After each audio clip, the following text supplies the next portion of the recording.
Hello, everyone. This is Al Fadi, and with me here in studio, Dr. Jay Smith, and we have been going through what we call basically putting it all together when it comes to the historical criticism of early Islam. We've been talking about the place Mecca, and today we are going to also continue this discussion. This time we'll focus our attention on the so-called the trade route theory. In other words, Mecca was so prominent to the point that you would find it as an important commerce center.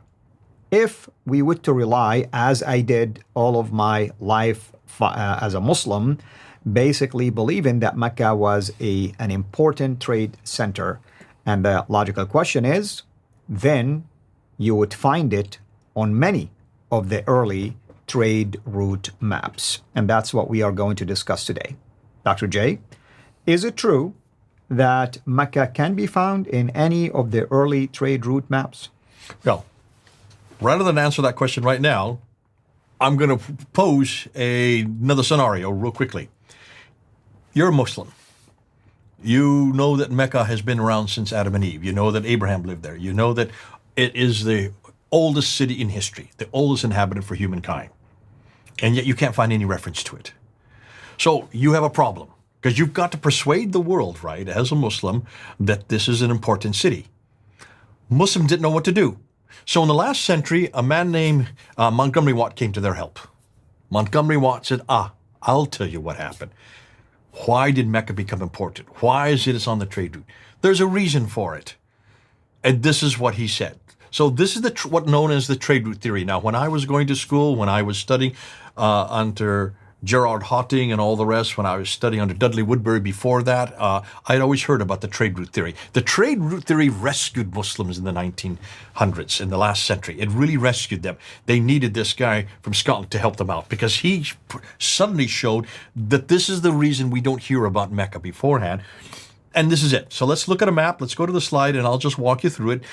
This is not the first time you've seen it, Al-Fadi, but I want you to react to it once we go and unpack it. So there is the 7th century Arabia. This is a redacted map looking back at 7th century, recreating what we think today from what all the standard Islamic narrative tells us. The standard Islamic narrative tells us this is what's going on there in the 7th century, right? There you can see all the trade had to come from China and from India and from Asia. It had to come through India. There you can see India on the right side of the map. It couldn't have gone north because of the mountains. Can you see the mountains there? Yes. You can see the Hindu Kush and you can see the Himalaya mountains. Therefore, it had to come this route. So let's just go and put the era. It had to come from the western coast of India up through the Straits of Hormuz over into the Persian Gulf. All right? And from the Persian Gulf, it was taken off board to Basra. Well, Basra didn't exist. Here's the irony of it. Basra didn't even exist back then. This is what's ironic. There was no Basra. Basra is not another port. Another port called something or whatever. And then from there, it was then sent across Iraq, across Jordan, across what is today Israel. Through the Fertile Crescent, technically speaking. And over into the Mediterranean. Right. So that's why, and once it got to the Mediterranean, it was put on ship and went all over Europe and the rest of the world, right? The civilization at that time. So that's the trade route theory. However, we do know that in the 5th century there was a problem between the Persians and the Byzantine Empire. So the Persians were known as the Sassanids. So let's put them up there. So here comes the Sassanians, either way, and here come the Byzantines. The Sassanians were basically Persian. They were from what is today Iran, and the Byzantine Empire were the Europeans. At that time, Turkey, where I have their name, was under their control.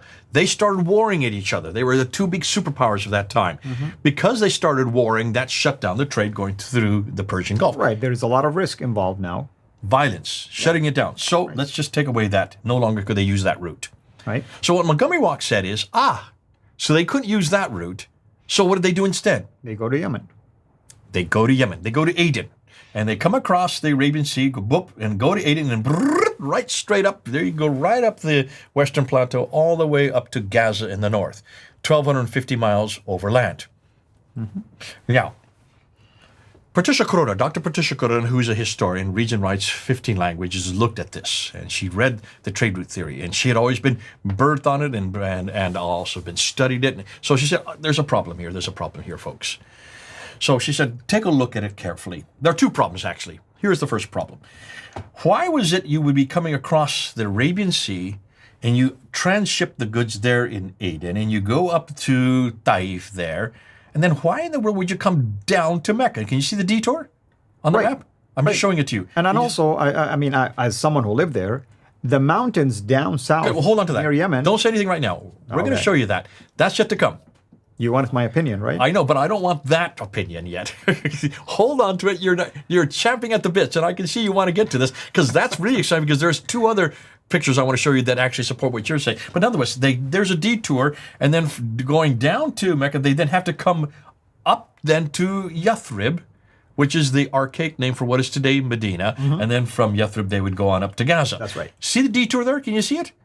Well, she pointed this out. Why hadn't anybody looked at a map? That's a detour. You're going off the Western Plateau. You're going down to Mecca. You're coming back up to Yathrib, and then you end up. That doesn't make sense. Why didn't they just go straight from, what's the word? Aden? No, to Taif. There's Taif. Why didn't they just go straight from Taif to Yathrib, staying on the Western Plateau? Right. That was the first problem. The second problem she's noted too that no one else had noticed, and that is you're on boats, right? If you're on boats coming across the Arabian Sea, why don't you just stay on the boats? Because you have the Red Sea. Exactly. You've got the Red Sea. It is cheaper, it is safer, and it's quicker. It's what we do today. Right. We send everything by boats because it's not only cheaper, you can also protect your goods better because you can see in the distance of any ship coming through. There's no rocks, there's no hills, and no sand dunes where they can hide behind and they can attack you. You can see them long ways in the distance, and therefore you can protect yourself and be ready for battle, if there is any battle. But it's also, you don't have to pay. You don't have to worry about camels. You don't have to feed camels. You don't have to water camels. Where is the water? I mean, that's the question. $1 million question for the camels. Camels don't need as much water too, obviously, but still, you still have to water and feed them. You don't have any of that. All you need is a sail. And it pushes it along. It's free. Right. It's the freest way of propulsion. That's why we use huge ships today, because you can take the largest amount of goods. She found that if you only go 50 miles by land, it would cost the same amount as 1,250 miles by sea. That's what is the difference. So she said, hold on a minute. Let's find out if this is true. So what she did now, she reads and writes 15 languages. She knew all the languages. She could go back to all the reports. She went to the trading doctrines from the 2nd, 3rd, 4th, 5th, 6th, and 7th, right up until the 7th century. And this is what she found. They did take the goods, not up the Persian Gulf. They did come across the Arabian Sea. There's the Green Arrow. And they went, possibly they did go to Aden. No one's suggesting they didn't stop to get provisions at Aden. But they didn't take off any goods there for a very good reason. They went right there to Agilis. Agilis is the place they went to, which is in Eritrea today. And from Agilis, they went right up the Red Sea, up to Petra there, and from Petra to Gaza. And then from Gaza or Petra, they went right out and through all the different directions in the Mediterranean Sea. That is what the trade, really, the historical trade route tells us. The land trade route never went through Mecca. Yeah, and this is history. That's what history is telling us. And once again, we're struggling with Petra now as opposed to Mecca. Now, why did it go up to, why did the trade route not go down to Mecca? Let's get back to your point. So I'm going to show this map here. Take a look at this map here. Do you notice this? Remind ourselves that Mecca is in relation to other known cities in Arabia. Let's look and see where that trade did go, if this was correct. So let's look at those cities where we do know the trade went. These are the cities that are well known on the trade route that Montgomery Watt did talk about. And of course, the first one is Aden. So there's Aden. I'll put a star there. And then it went from there to Sana. There's another star. And from there it went up to Najran. And see where it's going as I'm going up the map? You notice what it's following? Can you see? This is a topographical map looking down on the topography. What is it following? It's following what they call the Western Plateau. And from there it goes up to Taif. There's Taif right there. And from Taif, it makes Stan's region, went right up to Yathrib. And then from Yathrib, it went up to Tabuk, and from Tabuk up to Petra, and then Gaza in the north. That is the trade route, and it all follows along the Western Plateau. Right. And I want to point something here. This type of map is extremely important. Why? Because it does show you bodies of water in the dark blue. It shows you desert in the yellow, and sometimes shades of green, meaning there is some vegetation. I want people to show me, do they see any vegetations on the Arabian Peninsula side? Do they see any rivers, any streams, anything like that that are significant that will appear in No these rivers, satellite no images? streams, but there is vegetation today in the 21st century.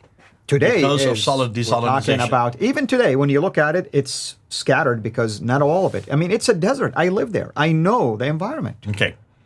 Now, where do you think Mecca is on that? Well, you know because you've lived there. It's going to be between Taif and Yathrib. There it is. Yeah. Take a look. Is it on the Western Plateau? No, it's not. It's not on the West Plateau. Let me show you another map. Here's a better one. This one is even more specific. So this is a topographical map looking Right. just at Arabia, not at Yemen or not Exactly. at Jordan in the north, Jordan or Israel in the north. So here is Aden there. There's Aden. That's in Yemen. So is Sana'a in Yemen. But can you notice Najran? Now look at it. You can see the lines of the topograph. Look and see exactly where the trade route did go.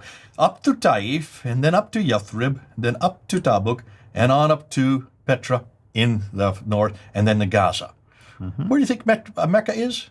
Again. There is Mecca. Exactly. Can you see now? It is 3,000 feet lower down.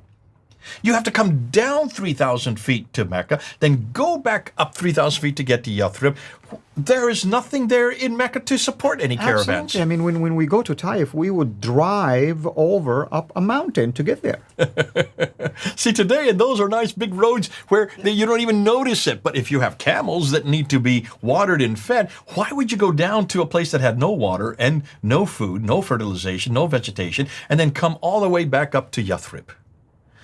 Now, that pretty much supports what Patricia Crone found. However, she made a mistake. She made a huge mistake. And we're going to go into that next. Maybe, yes, we will hold off on this because we want people to come back and watch the continuation of this. Thank you, as always.